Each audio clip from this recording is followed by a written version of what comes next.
First and foremost, Panginoon, yung agad. Kasi kung una siya talaga sa atin, dapat kahit sa punto, una siya sa atin.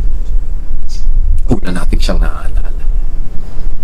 Hindi yung hindi yung isipin mo, oh, naalala mo lang naman. Hindi nga, ikaw nga lagi kong naaalala.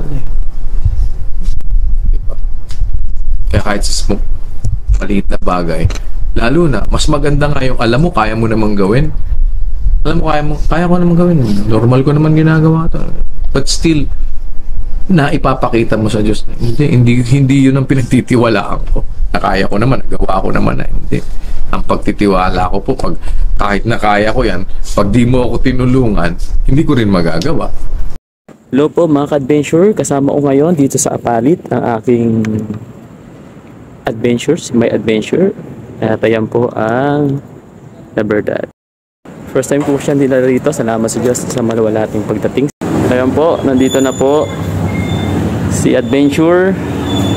Yan, salamat sa Diyos, nakabalik na po sa amin. First ever ko po dinala si Adventure sa Apalit.